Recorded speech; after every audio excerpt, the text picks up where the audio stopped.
설명 들어가 볼게요. 자, 일단은 조금 화면을 키워서 자세히 봅시다. 자, 노왕사라는 작품은 작가가 임진왜란이 끝나고 나서 관직을 사임하고 고향으로 돌아갔을 때 친구가 어떻게 지내니 하고 물어봤더니 그에 대한 답으로 지은 작품으로 알려져 있습니다. 핵심적인 내용이 이거예요.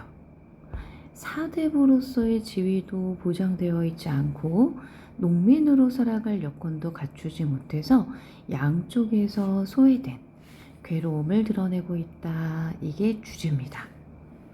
그 다음에 가난한 처지를 진솔하게 아주 솔직하게 털어놓았고 자연에 파묻혀서 안빈낙도 하면서도 충의, 신의, 우애 등 유교적 가치관에 충실할 것을 다짐하는 내용으로 끝납니다.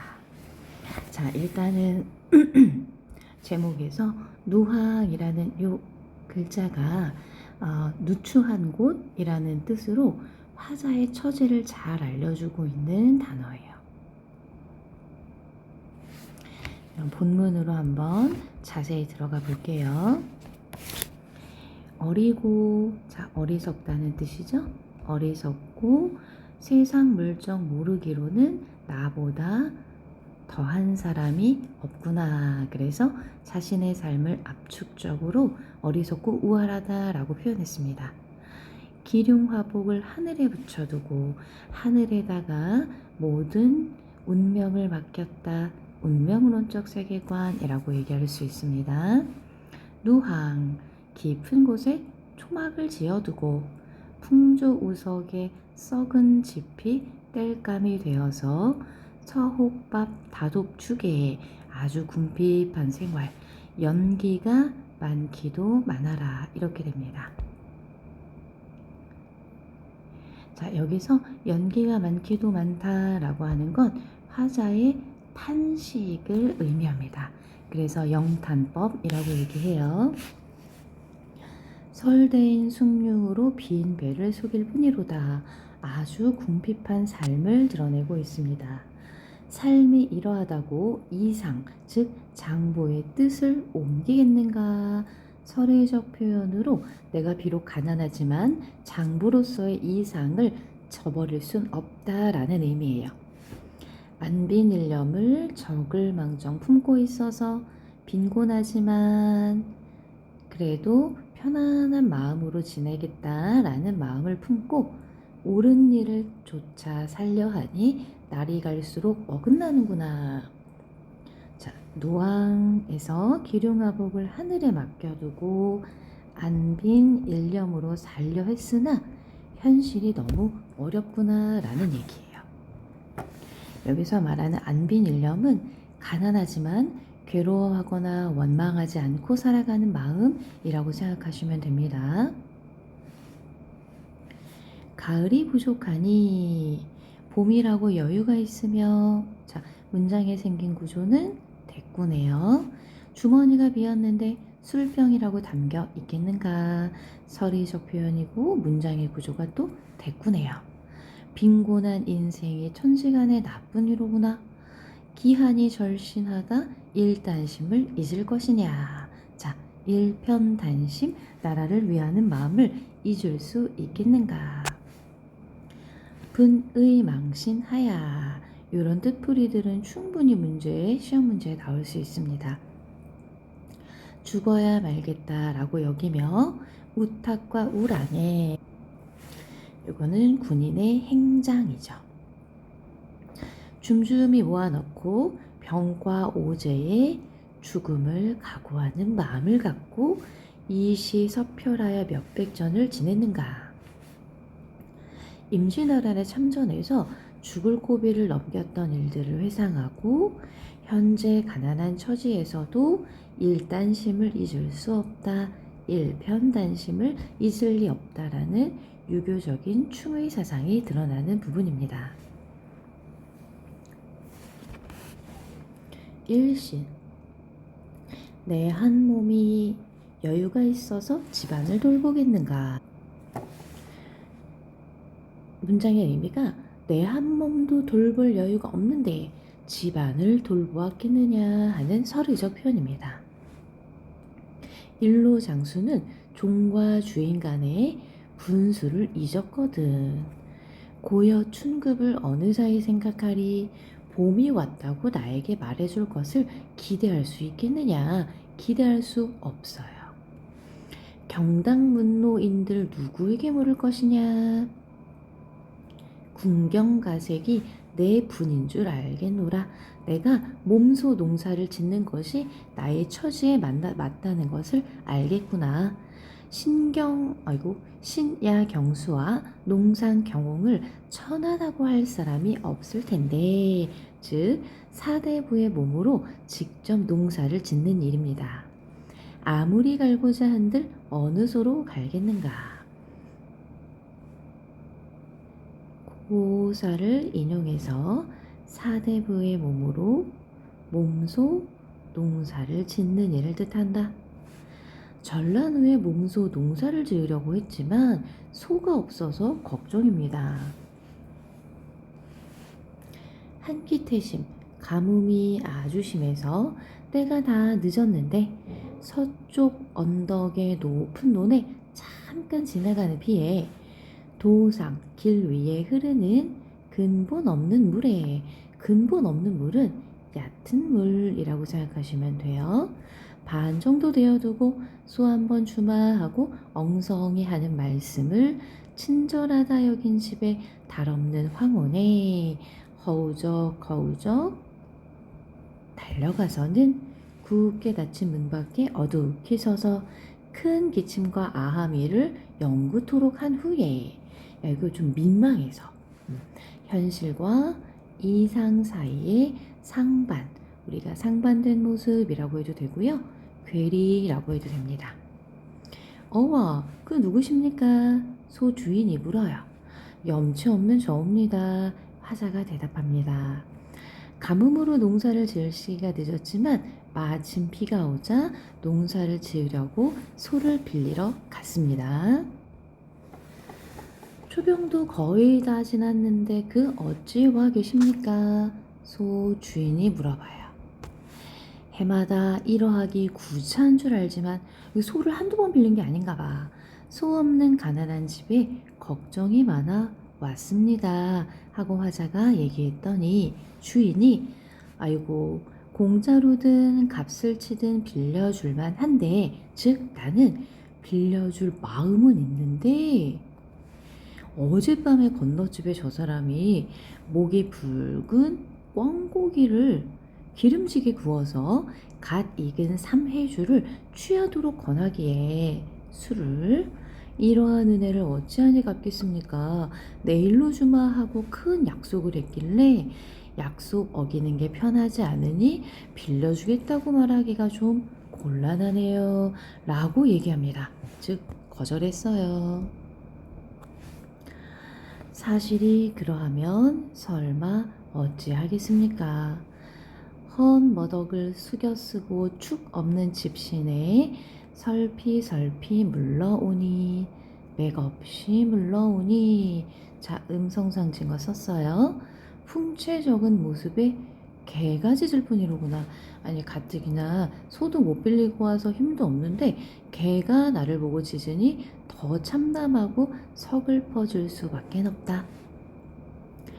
와실에 들어간들 잠이 와서 누웠겠느냐. 잠도 안 오고 북창에 비껴 앉아 새벽을 기다리니 무정한 오디새, 새입니다. 새가 이내 하늘 돋우는구나. 화자의 서글픈 감정을 더욱 고조시키는 소재입니다. 종조 추창하여 먼 들을 바라보니 즐기던 농가도. 자, 이거 노래 얘기하는 거예요. 노래. 흥없이 들리는구나. 세상 물정 모르는 한숨 그칠 줄 모르나다. 아, 세상 물정 참 각박하네. 이렇게 되는 거예요. 아까운 저 쟁기는, 쟁기의 날도 참 좋은데 가시 엉킨 묵은 밥도 쉽게 갈 텐데 빈 벽에 쓸데없이 걸렸구나. 춘경도 거의 다 후리쳐 던져두자. 에이, 포기하자. 농사를 포기했어요. 야박한 인심을 한탄하면서 강호의 자연의 한 꿈, 자연과 더불어 살겠다는 꿈을 꾼 지도 오래인데 강호 한정을 꿈을 꾼 지도 오래인데 구복이 위로하여 아 잊었구나 탄식이에요. 천피기욱한데 녹죽이 많기도 많아라 유비군자들아 낚싯대 하나 빌려다오. 노화꽃 깊은 곳에 밝은 달과 푸른 바람에 자연 임자 없는 주인의 바람과 달과 강과 산에 자연에 절로절로 늙으리라. 무심한 백구야. 여기서의 무심함은 욕심 없는 이런 뜻이에요. 그래서 위에 요거랑 달라요.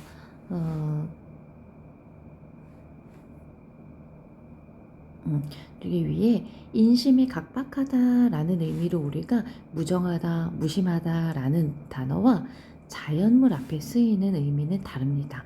이거는 욕심 없는 갈매기야. 너는 나에게 오라고 했다가 오지 말라고 했다가 그럴 리가 없잖아. 그러지 않잖아. 즉 자연과 하나 되는. 그러니까 사람은 좋을 때는 오라 그러고 싫으면 가라 하잖아요. 자연은 그런 게 없어요.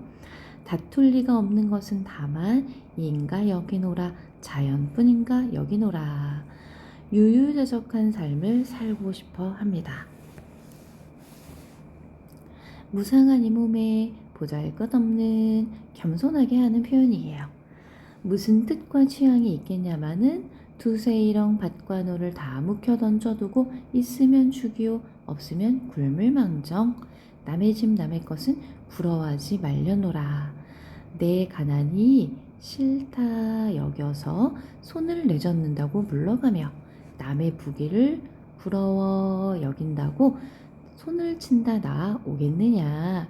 서리적 표현 문장에서의 대꾸 빈천과 부귀는 대조적인 표현이죠. 인간의 어느 일이 운명밖에 있겠는가? 모든 게 다 운명이다. 운명론적. 비니무언을 즉 가난하지만 원망하지 않는 마음을 어렵다 하지만 내 생에 이러하다고 서러운 뜻은 없노외라.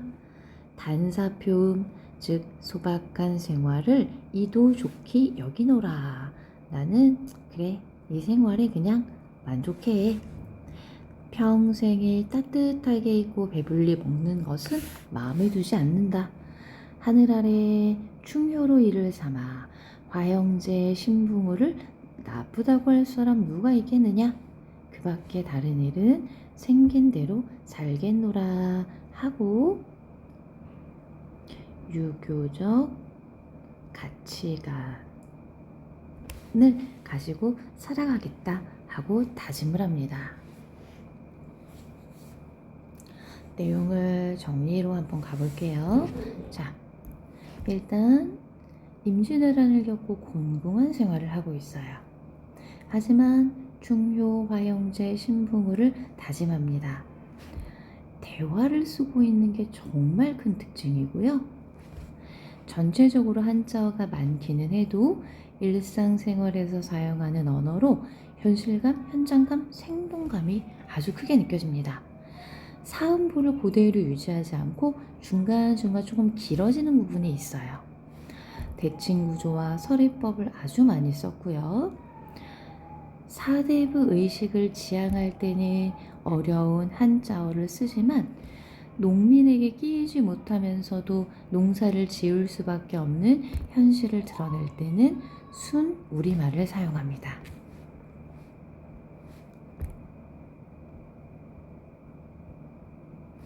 안빈낙도를 추구한다.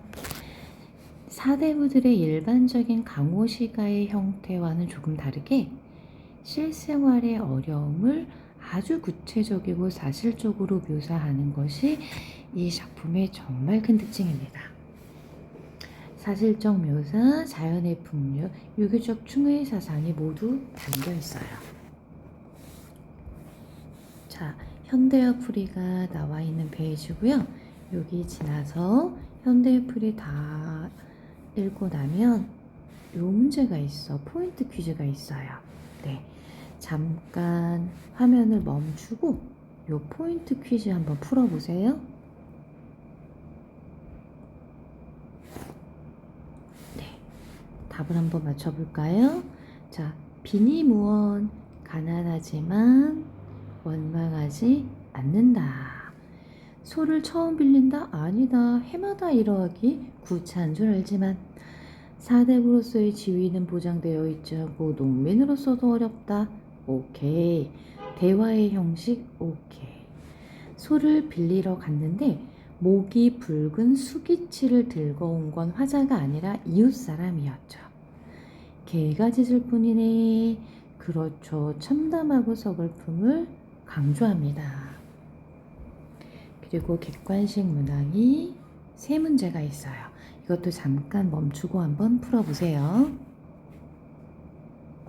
7번의 답은 5번입니다.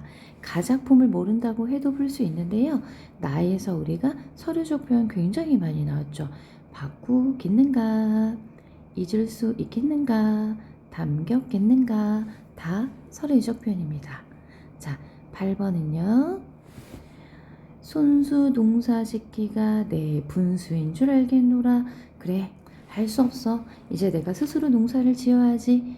이런 의미인 거지. 어려운 사람을 배려하겠다 이런 것과 관련이 없어요. 9번 문제 중요합니다. 자, 9번에서 틀린 것은 답이 5번이죠. 화자는 안비닐염을 적게 지닌 모습을 통해 현실과 타협하며 살았던 과거 태도 아니에요. 안비닐염을 적게나마 가지고 있다라는 건 스스로를 겸손하게 표현했을 뿐인 거지. 현실과 타협하지 못했기 때문에, 그동안 현실과 타협하지 않았기 때문에 스스로를 어리석고 물정에 어둡다라고 표현을 했겠죠. 그래서 사대부로서의 지조와 신념을 지키며 살아가려는 태도가 더 강조되는 작품입니다. 그 다음에 나머지 1번, 2번에 또 3번에 나오는 말들을 다 기억하셔야 합니다. 자, 여기까지 정리하고 현대어풀이 테스트 준비하세요.